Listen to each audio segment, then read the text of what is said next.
Om Tat Sat. Welcome to Gyan Bhakti. We are currently exploring the scripture Mysticism of Mahabharata.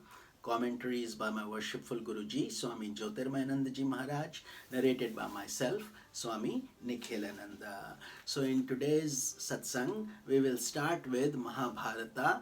Is it history or mysticism? Because many times we get confused about the dates and facts and we get stuck in those things. So Swami Jyotirmayananda Ji is expounding on this a little bit to give us more insight.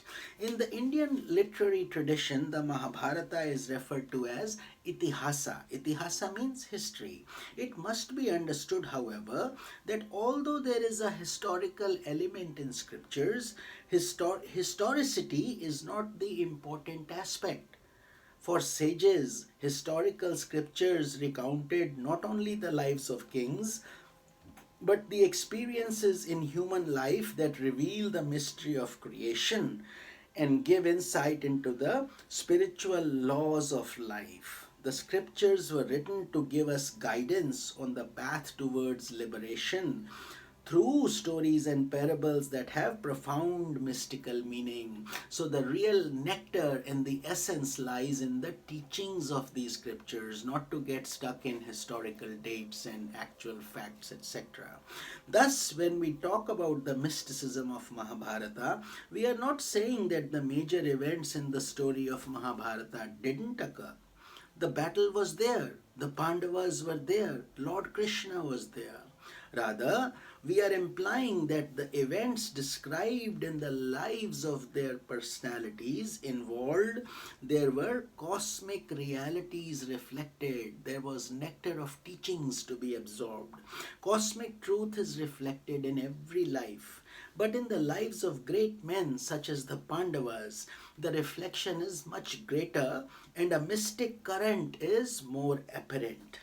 In a scripture such as the Mahabharata, it is difficult to separate historical facts from mystical teachings, and thus we need guidance from spiritual masters, enlightened spiritual masters like our Gurudev, to guide us. Both have become blended as time has passed on. Therefore, it is of no use for us to constantly analyze how much is history, how much is metaphorical, etc. What is important is to understand that the sages used certain historical information as a basis and then composed the scripture in order to kindle in our mind an aspiration for self-realization. The teachings of the Mahabharata are universal. Its wisdom is not merely intended for those interested in Indian history or religion. Like any profound scripture, if the Mahabharata is studied with proper guidance and with the right spiritual perspective, it will inspire all that is good in human personality and lead aspirants to the attainment of the highest goals of human existence. So with this, we officially will start the Mahabharata scripture, and there are different cantos or chapters or stops in which the Mahabharata works, and the very first one is called Adi Parva. It is believed that the great poetic work, the Mahabharata, was first given by Sage Vyasa to his disciple Vaishampayana. Advised by Sage Vyasa, Vaishampayana related this vast work to King Janmajaya. At that time, the king was filled with intense bitterness and frustration, and Vaishampayana conveyed the teachings of the Mahabharata to engender spiritual aspiration within his heart. Who was King Janmajaya and what led to his state of bitterness?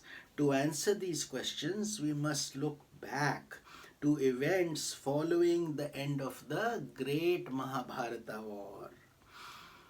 The Cursing of Pariksha. So this is wonderful. We have just completed Mysticism of Srimad Bhagavatam, in which we have already discussed the story of King Parikshit, who was cursed by sage Shringi that he would be bitten by a snake in 7 days, and he got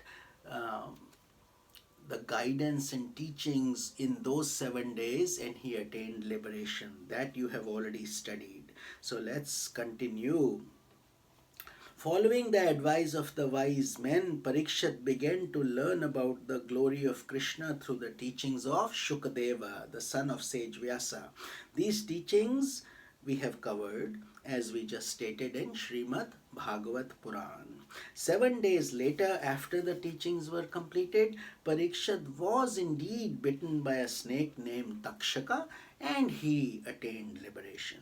However, his resolve to attain liberation was fully completed within that time frame, and he had transcended death before it came to claim its physical body, which is the goal for all of us also, to get liberated while we have this rare and precious human embodiment. So next episode is Janmajaya's revenge, the snake sacrifice. Janmajaya was the son of King Parikshit. After his father died, Janmajaya was crowned as king, and he was filled with tremendous hatred for snakes because he held them responsible for his father's death. Janmajaya asked his priests to perform a yajna or sacrifice in which all the snakes in the world would be invoked by repetition of mantra.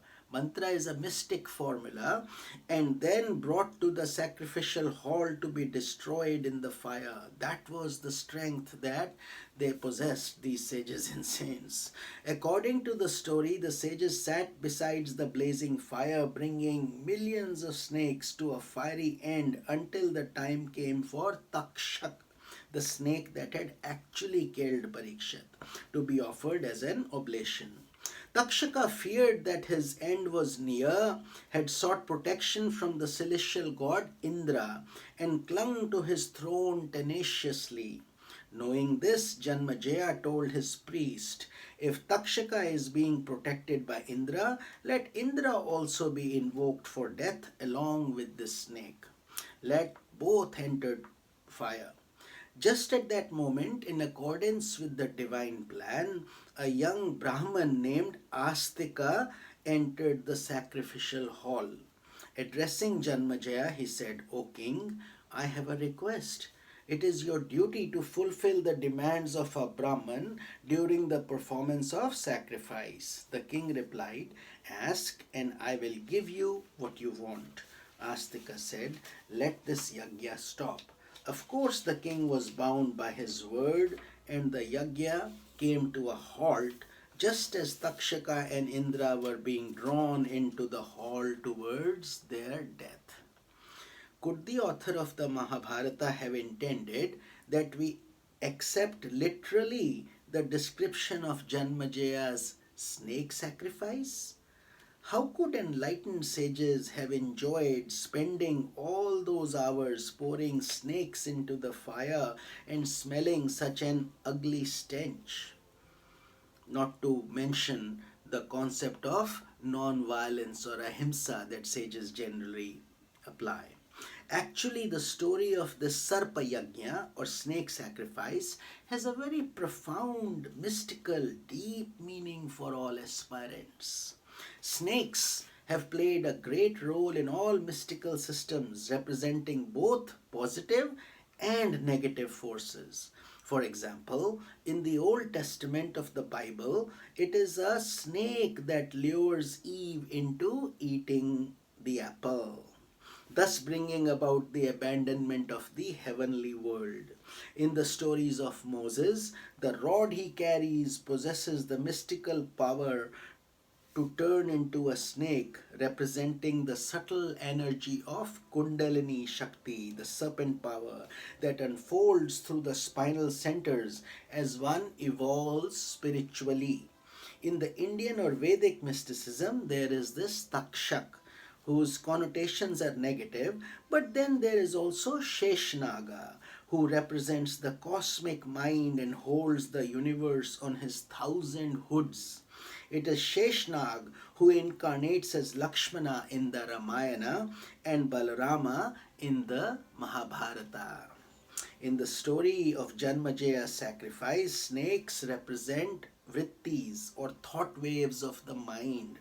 Like snakes, they can be klishta, the painful thought waves that are envenomed by egoism, attachment, hatred, or they can be aklishta, meaning the thought waves sweetened by positive impressions in the unconscious.